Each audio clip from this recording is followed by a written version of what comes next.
Overnight, a major breakthrough in the Senate. A bipartisan group of senators hatching a deal that would end the shutdown stalemate and fully fund large swaths of the government through next September. I'm optimistic that after almost 6 weeks of the shutdown, we'll finally be able to end it. Despite major disagreement inside the Democratic Party. I mean, I voted no just because I was so pissed off.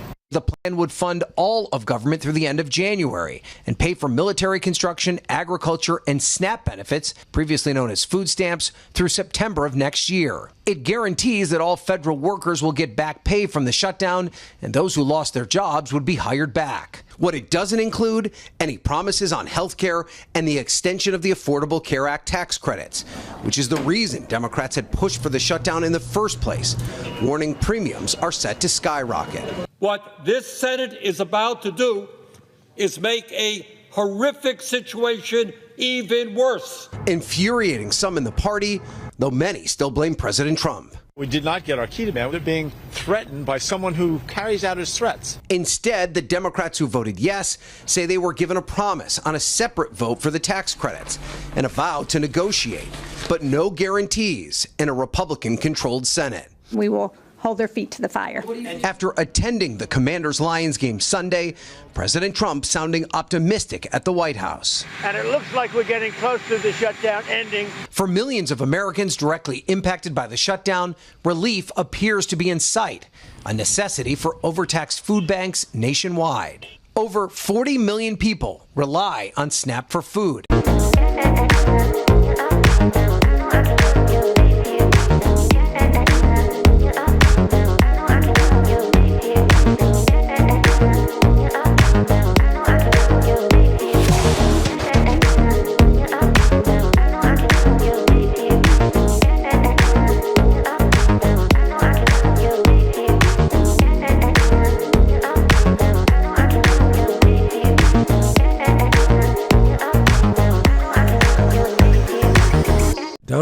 Donald Trump was mercifully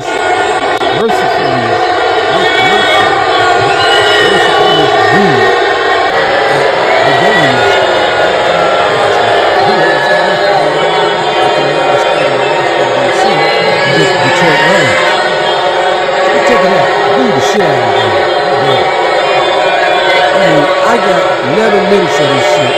I'm really enjoying it. It's so loud, I can hardly speak over it. I like it. You piece of shit was out here. You're a piece of shit. Fuck Trump. Fuck Trump.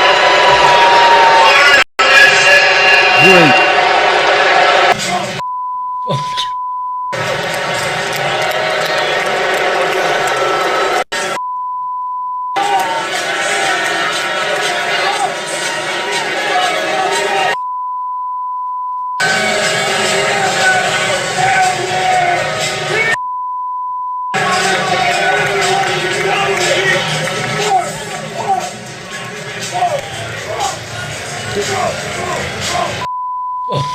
Fuck Trump. Fuck.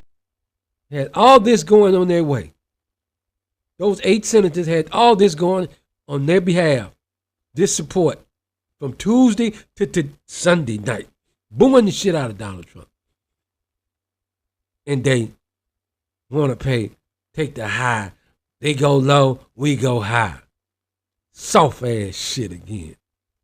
Fuck out of here. Street Exchanger. Now, we're going to be right back where we started on January 30th. Because they took a promise,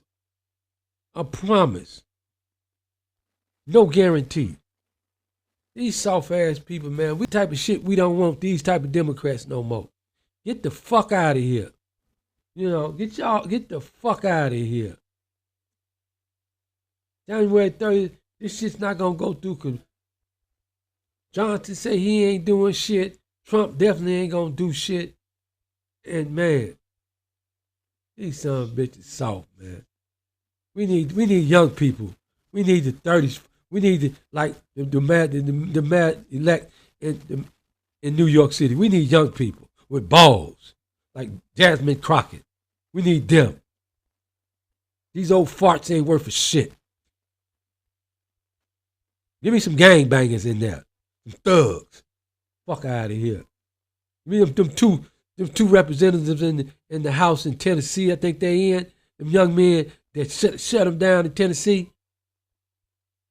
Fuck out of here. These motherfuckers ain't worth a shit. Street Exchanger. These are the type of young people we need, man, in the Democratic Party that should be there in the U.S. Senate. These two brothers here, Justin Pearson from Memphis, brother in the black suit, and Justin Jones, Democratic brother, the white suit from Nashville on the right. And these brothers here in 2023, man, they raised hell in the Tennessee State House and was expelled by those Republicans that ran that was in the majority. They were expelled, and then immediately a special election was held to replace for a special election to replace those seats, and those two guys re-ran for their same seats, and were reelected. I mean, it happened real quick. It wasn't long. It was about a month to a couple months. But I mean, this type of shit we need. We need people like these guys here. That's what's wrong with the Democratic Party now. Motherfucking old farts ain't got no heart. We need young dudes like this here that mean business. Street Exchanger. We will agree to open the government until January 30th, 2026. During that time, we will pass 3 bipartisan appropriation bills that will fully fund SNAP, WIC, and all the veterans programs, and finish our work on the remaining spending bills for this fiscal year. The agreement would also reverse the Trump administration's mass firings during the shutdown and prevent future ones through January 30th.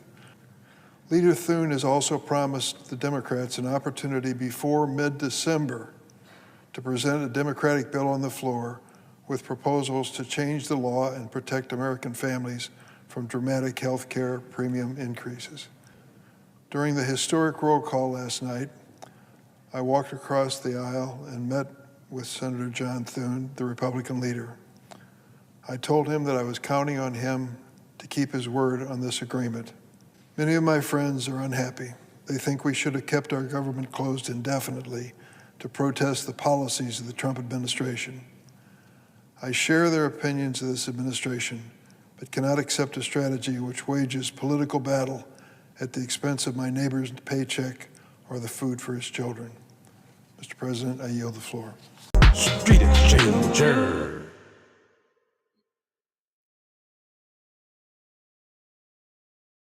America is too expensive. And far too many people are struggling to live paycheck to paycheck. They can't thrive, they can barely survive.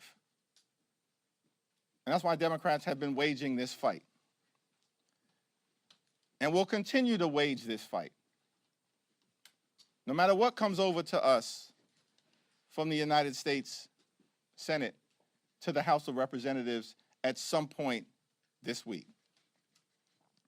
Our position as House Democrats has been crystal clear. We will sit down with any Republicans, anytime, any place, anywhere, in order to find a bipartisan path forward, but we're not down with their my way or the highway approach to governance. That's failed the American people. It's been a disaster for the American people, and the American people know it, which is why last Tuesday, Republicans all across the country got wiped out. One of the most decisive off-year elections ever in modern American history. And so as House Democrats, we know we're on the right side of this fight, the right side of the American people. And we're not going to support partisan Republican spending bill that continues to gut the health care of the American people. And we're going to continue the fight to extend the Affordable Care Act tax credits. And if it doesn't happen this week, next week, this month, next month, then it's the fault of Donald Trump, House and Senate Republicans. Street Exchanger.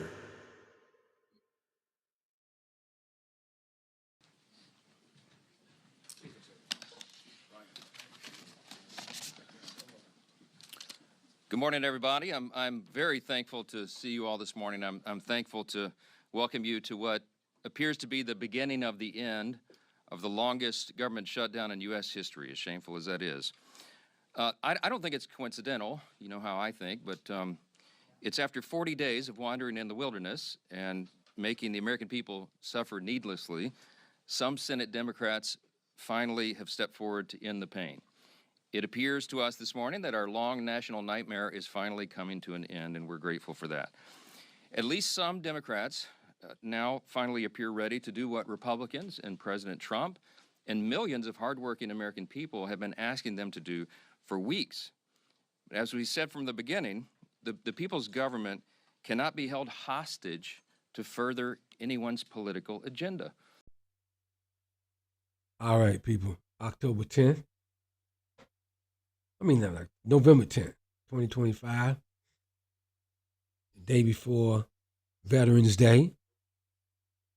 And that is the same day before my son Nick's birthday and my late brother Michael's birthday. Street Exchanger. Yeah, we heard Dick Durbin, his neighbors are mad at him, and that's the only reason he did it. He didn't do it for everybody else. He did it because he was hearing from his neighbors that they was mad at him. He's not running again. He's retiring after this term. Next year, it's a mad dash in Illinois, in Chicago for his seat. Yeah, man, let's get him out of there. He's slow. He looks like he's not well. And then Hakeem Jeffries said, man, he expect the worst. But as later today, he's accepting this, but he expect that they might not fall through on the deal. But I think some things might have changed, but don't look like it so far. And Mike Johnson, he's not going to do nothing. His tone, shit he said, didn't make it sound like he's still on the same BS. I think it was a bad idea. You know what I'm saying? Not get nothing.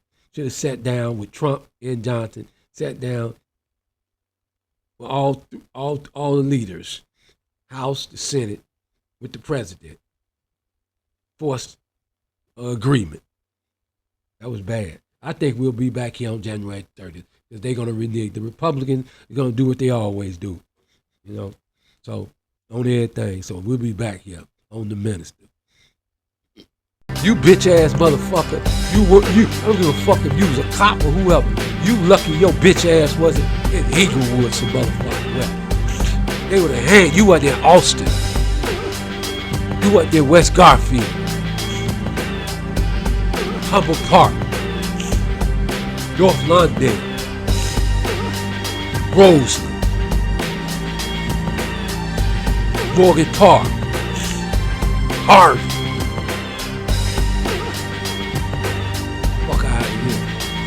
You'd have got handed, son. Right there. Right there. You'd have got handed, son. You and the motherfucking cops that tried to come to your motherfucking rescue. Still a bitch. You lost. Period. Bottom line. Have help. People like me. Brothers fresh out the joint. And no loss. Every time we all big cassette. And soon. Big time.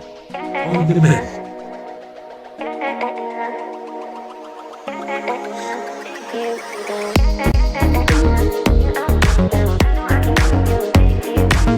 Every turn, 7.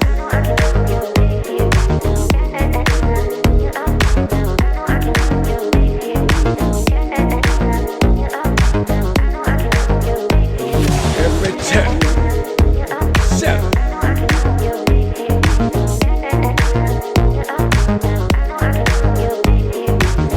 Every time, 7.